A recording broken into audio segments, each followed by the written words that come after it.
I've found this an incredibly rich and provocative couple of days. It reminded me, I went to a lecture about complex systems and complex systems change by a systems engineer earlier this year. And she said that when you're trying to change a complex system, fast is slow and slow is fast. And I feel like one reason that this conversation is necessary, one reason that we felt this conversation is necessary, has to do with the way that we've approached climate change. And that in the run-up to Copenhagen, many climate activists felt such a sense of urgency about the warming of the planet that some issues around justice and equity were left off the table. And as a result, we actually are going a little slower rather than fast, despite the legitimacy of that urgency. And what I keep thinking about is what Candido said about the fact that the converse is also true. So if sustainability without social justice is not actually sustainable, he reminded us that social justice without sustainability is also not just. So the fact that the Brazilian state was elected democratically but actually continued with the extractive, oppressive development model of its predecessors, it really is, means that we need to think much more deeply about the assumptions that we bring to the table and realize the degree to which all of our minds have been colonized by this very reductive vision of the world that separates people from nature, separates grassroots advocacy from grassroots from advocacy, and separates energy from food. Of course, in the lived experience and struggles of peasants and of communities on the ground and the poor, those things are not separated, right? They're integrated and they're one.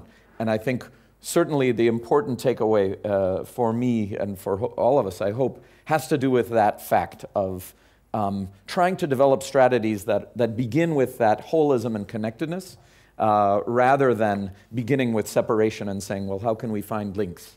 For me, values like the commons, things embodied in agroecology, which we'll hear about in a moment from Hans, and beginning with those experiences are very important. And I feel that even if we don't have, 5 concrete campaign strategies, which was never really my expectation coming out of this, we will have opportunities tomorrow, some of us, to talk about what can happen at the regional level, where there may be much more specific opportunities to work together, hopefully between regions as well.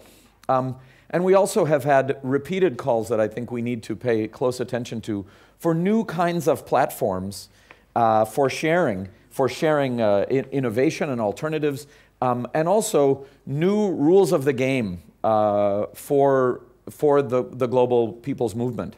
So that when we're working with and approaching rural communities, it's not to make them into case studies. It's not to ask them to pose for our posters. It's to actually put them in the lead and find out from them what the issues are that we should be working on and how we can help them. So I am really grateful to everyone for coming and look forward to the next steps tomorrow and into the future. Do I get to sit down now? I think I can sit down. Thank you. Both micros. I have 2 micros, but none of them work. They cancel each other out. Does it help? Now? Yes. Great.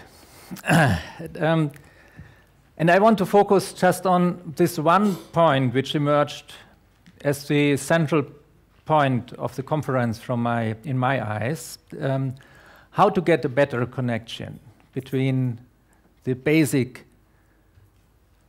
movements, the basic actors on the ground, working for the right of food, for food sovereignty, working for the access to energy, dealing with the effects of climate change, and with those actors from us who are active in the field of advocacy. And And I think, I hope very much that this conference can help us really to make some very concrete steps to improve the cooperation and to move this together in a much stronger way. And there were quite concrete proposals in the different working groups, and I couldn't follow all of them, and so I might miss different of them, and we will follow this up later the next days. But I want to give you some examples of these concrete suggestions which were made there. One is, this cannot be just a one-side story to make use of the grassroots movements also from the advocacy groups. It must be a real dialogue.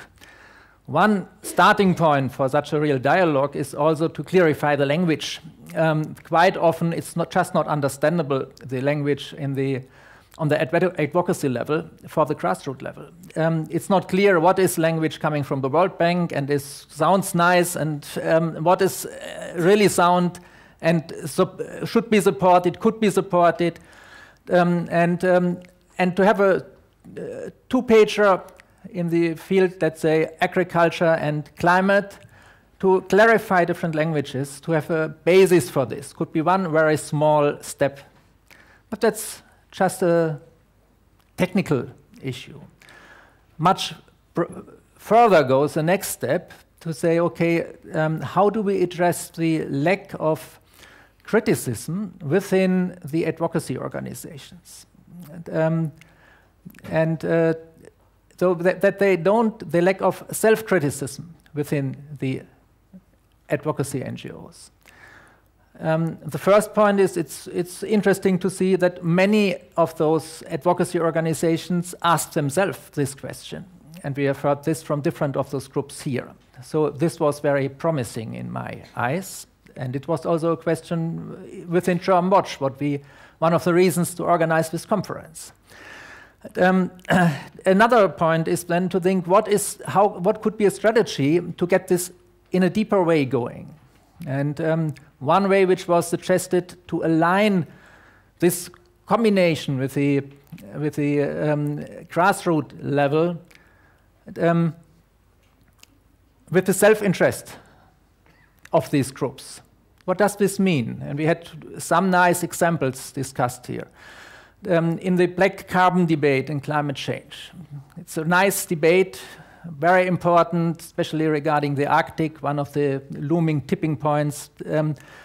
But it's not at all connected at the moment with the grassroots level, with the cooking stoves and what this means for the people who have to change their cooking stoves but might improve their lives because of this, if it's done in the right way and if it's well connected with this grassroots level. So it can bring enormous strength to the own advocacy argument if you align this in a real meaningful way. It could also be on the educational part, to have a real exchange here from pupils in Germany with pupils in Bangladesh who are affected from climate change. This makes much more the argument than a teacher or an NGO advocate going into the school class and telling them something about climate change. So there are those ways how to link and to these activities. A third point was to base campaigns very much on good and bad best practice or bad practice examples, and to develop those examples together with the grassroots level, so that we really see what worked on the ground, where are the problems, and those are the problems are the bad practice examples, to develop this together and to use it together. This can also help at the grassroots level on the other side to get knowledge about good and bad practice in other parts of the world. So it can also be it's not a one-way approach again here. A next step is to use a human rights and responsibility approach. So to combine this and the rights for a right to food, right to water, it's a right which is not just a technical right, but it's a right which improves the possibilities of the grassroots level to participate in decision processes.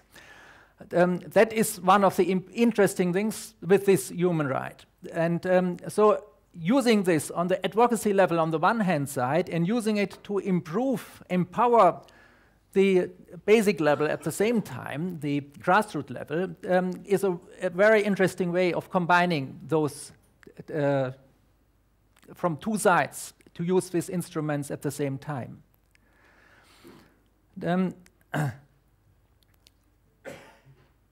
And then my last point is together think about sound science supporting the demands, both on the grassroots level and on the advocacy level.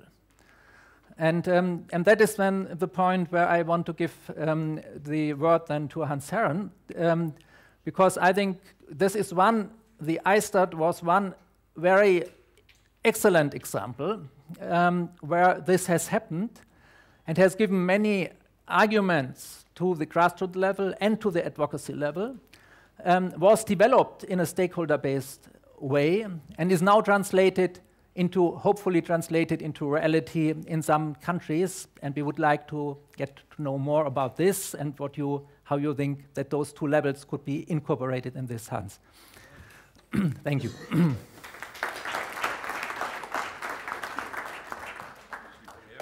Yeah, please. I think you get in the middle. Then. Is this working now? Yes. Thank you.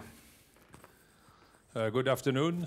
Many friends here. Sorry I haven't had a chance to greet everybody because I came in late. And actually I came in late because of something which is written on there, climate change, as you probably know. I got stuck in Uruguay because I couldn't get back to Washington because of the bad weather there to come over here. So I apologize that I have probably missed a lot of the very rich discussion, but I was giving a quick summary. A quick summary on sort of what has happened here. Strategy. Yeah, we need better strategies. That's true. But a bit not only of NGOs, but I think basically for everything we want to tackle here. If food security, food and nutrition security need to be achieved, as well as make sure that agriculture, the way it's done, doesn't continue to contribute substantially to the problem, which actually creates yet a bigger problem in agriculture itself. And I will start with some discussion we had actually at the GCARD meeting in Uruguay. You know that GCARD is sort of the now biannual conference where the global agricultural research people come together. And that includes then also sort of multi-stakeholder. Many NGOs were present there to also give their input to what is or should be done in terms of agricultural research. The team actually was foresight and partnership. Partnerships. I was quite flabbergasted to see, how little foresight there actually was. The foresight is basically looking 5 years down the road, and still, in that whole big system of the CGIAR in particular, but even national agri-research systems, that we're looking at, again, green evolution, plant breeding, fertilizers, basically all the short-term fixes which have brought us into the problem to begin with. And so I was quite sort of out there and raising my hand all the time, say, look, foresight is looking 25, 50 years down the road, and actually looking at the problems which may arise, which already are there today, but which just only get worse as we move forward. Very, very difficult. And so I think that it's time that really the civil society groups and NGOs who are supposed to represent them in some ways pick up the ball and put more pressure on those systems, research systems, and also extension, to move in another direction. As you all know, we are lacking time. Just to see what happened just the last few days ago. Now, if that's all man-made or not, is not even the problem. It happens. And I think at least a big piece of it, all the flooding, was certainly due to our activities of overdoing it in terms of putting CO2 up in the atmosphere. Now, what is the good news? The good news is that because of a major effort by 150 NGOs, we actually had a document ready for Rio +20, time to act. And I think that the fact that we managed to do this document, time to act, bring it all the way to the Rio conference and make sure that it ended up even in the final declaration was really something we can all congratulate ourselves that this even had happened. The fact that it took so much effort to actually get there, it was somehow a disappointment. And this is something I want to mention also, is that, you know, if we want to move forward, it is time that the NGOs start to actually work together on what they agree with and stop arguing on most of the time on what they disagree with. We would be much further ahead, much further. I mean, it's like the politics in Italy for a long time. It's always the minority who was at the government because the majority, the different splinter parties, never could agree on anything. And so if we don't agree on some major points and move forward and put pressure on the very few, on that 1%, we'll go nowhere. Now we have an occasion to do this in what we had achieved in Rio and what we actually done even better 2 weeks ago at the CFS 39th session in Rome. We managed 150 NGOs and the support of many others to actually continue the ISTAT process. You're never going to see the acronym anywhere because that would have been the red flag and basically the death of the whole idea. But what happened is that the ISTD had a global report and 5 sub-global. In all these reports, there was actually a sentence in there saying that we need now to do national assessments. National multi-stakeholder assessments. And that is what now is going to happen. Because that was actually written so in these words in the Rio +20 declaration, paragraph 115, and the CFS has been charged to develop guidelines to help country-led assessments. Now, why was there a pushback in Rome against this? Very clearly, is because once you do national assessment, you'll have the opportunity there for multi-stakeholder involvement. So finally, it's not only a few people who will decide the national politics in agriculture and the food system, but everybody has a place at the table now to discuss it. So what my hope is now is that we're really going to get the people together at the national level, working toward one goal, is actually to influence the agricultural and food system to move into this sustainability direction, as we have long said. Now, what is that? Smart agriculture, agroecology, organic agriculture, eco-agriculture.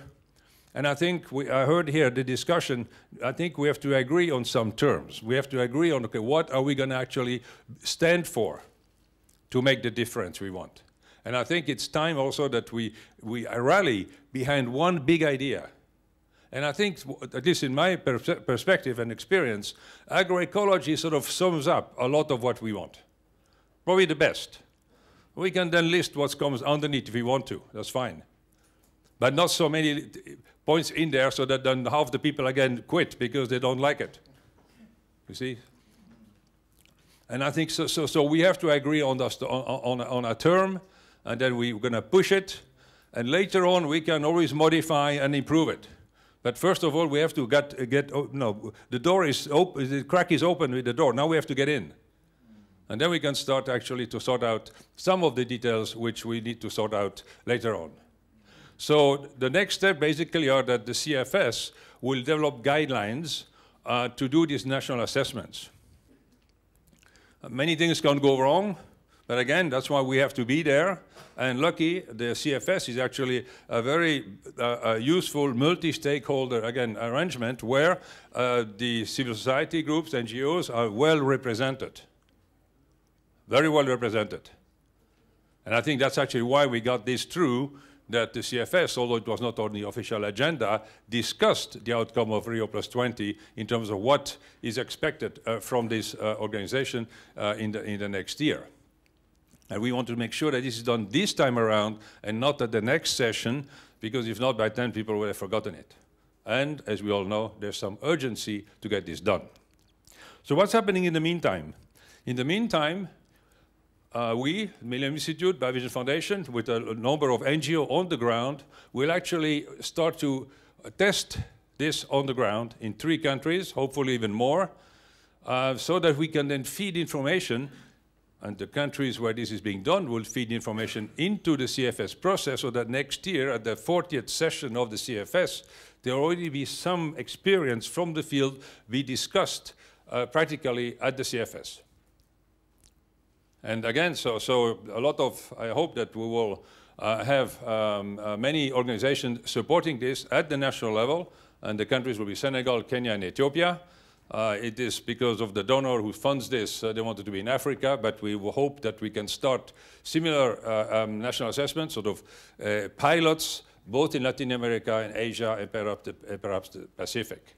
So that we really come to the table at the CFS, those countries can report on what's happening, NGOs which participate can also reinforce those points, and then we can move forward.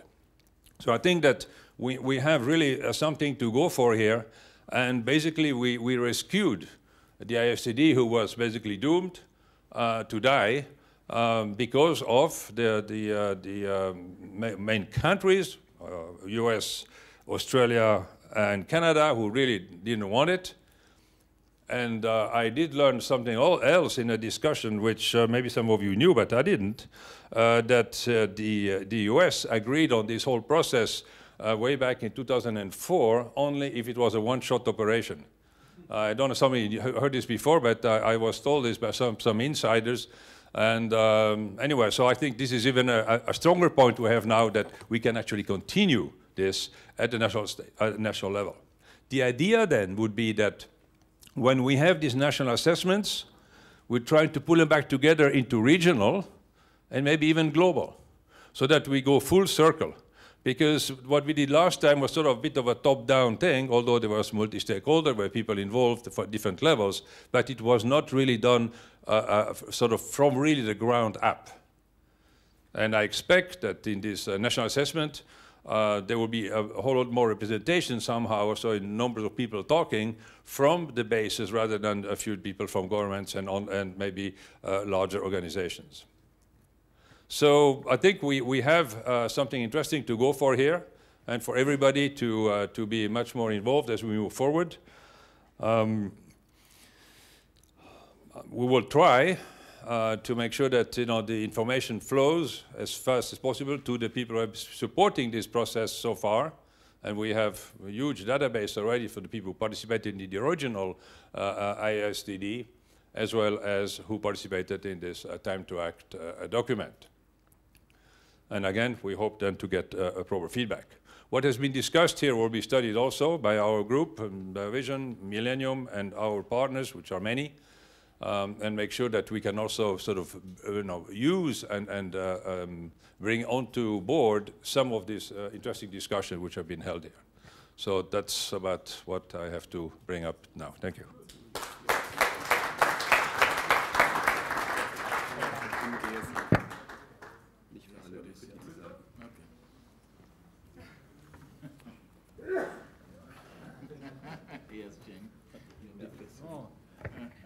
I just got the last briefing, what I have to say. But first of all, I want to say now a big thank you to all of you.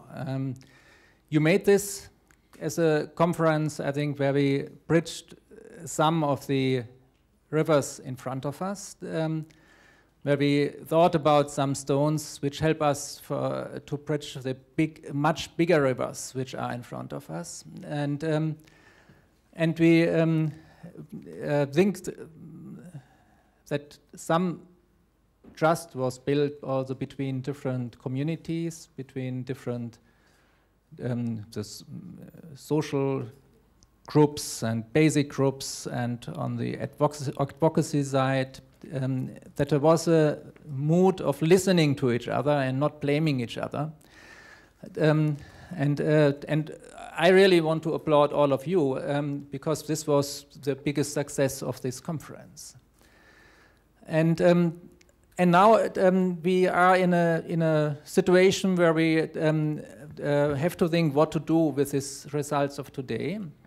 We are very lucky that we are not alone in the situation, but tomorrow that those participants who had a longer journey will join us to think together with us in a full day what to do with these results now.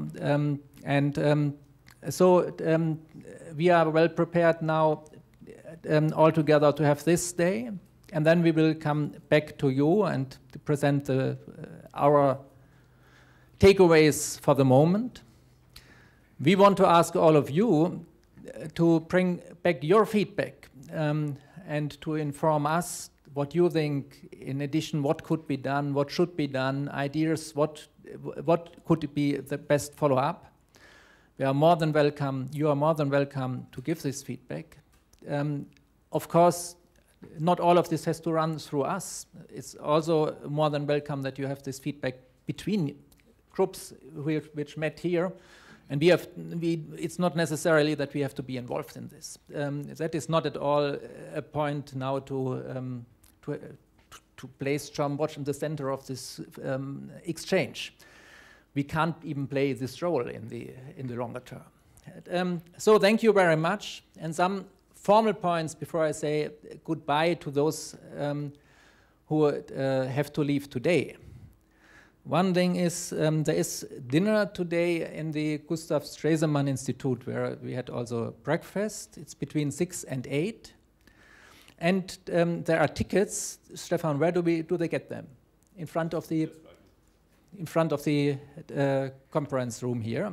So you should pick up those tickets and that you get your free dinner in the Gustav Stresemann Institute between 6 and 8.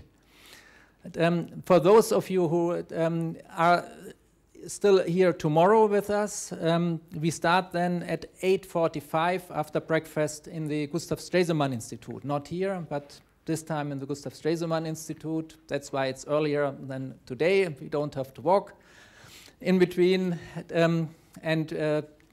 So this will be then the start for tomorrow. So thank you again.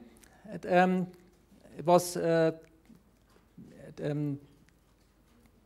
great to bring these voices together and to see in the end that it was no cacophony, but it was a kind of symphony we had here together. And I hope that this will impress some of the processes where we work in, some of the grassroots processes, and some of the international processes. Thank you very much.